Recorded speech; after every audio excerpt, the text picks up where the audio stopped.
Hormuz খুলে দেওয়ার জন্য তেহরানকে চূড়ান্ত আলটিমেটাম দিয়েছে যুক্তরাষ্ট্র, কিন্তু তাতে দমে না যাওয়ায় মঙ্গলবার ভোরের আলো ফোটার আগেই রাজধানী তেহরানে হামলা শুরু করেছে ওয়াশিংটন তেল আবিব।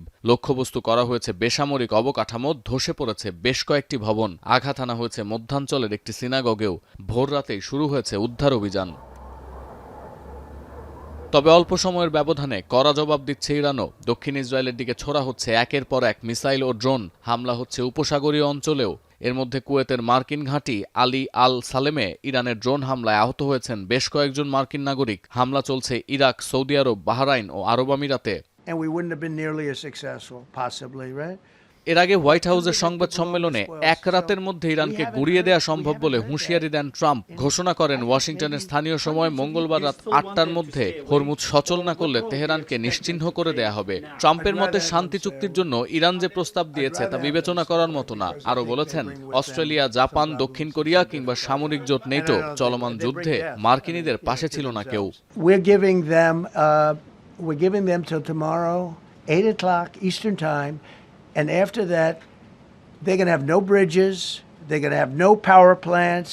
যদিও ট্রাম্পের আলটিমেটামকে সম্পূর্ণ ভিত্তিহীন আখ্যা দিয়ে যুদ্ধ চালিয়ে যাওয়ার হুঁশিয়ারি দিয়েছে ইরানের বিপ্লবী গার্ড কর্পস, পরিহাস করে উল্টো ট্রাম্পকেই আত্মসমর্পণের জন্য ২০ ঘন্টা সময় দিয়েছে তেহরান।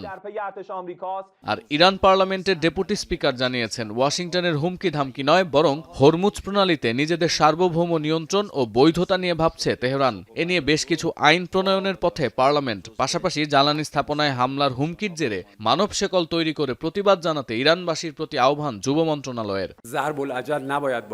এছাড়াও সাময়িক অস্ত্রবিরতির প্রস্তাব ফিরিয়ে দিয়ে স্থায়ীভাবে সংঘাত বন্ধে ১০ শর্ত দিয়েছে ইরান। এর মধ্যে আছে স্থায়ী শান্তি চুক্তি, মধ্যপ্রাচ্য থেকে মার্কিন ঘাঁটি প্রত্যাহার, বাণিজ্যিক নিষেধাজ্ঞা তুলে নেয়া, ক্ষতিপূরণ, হরমুজ প্রণালী নিয়ন্ত্রণের মতো বিষয়। ইরানের পররাষ্ট্র মন্ত্রণালয়ের অভিযোগ, ওয়াশিংটনের কথা আর কাজে মিল নেই, তাই হামলা বন্ধে স্থায়ী নিশ্চয়তা ছাড়া কোনো সংলাপ করবে না তেহরান।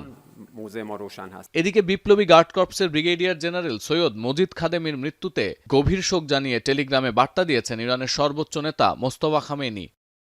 সতীর্থ কর্মকার, এখন বিশ্ব।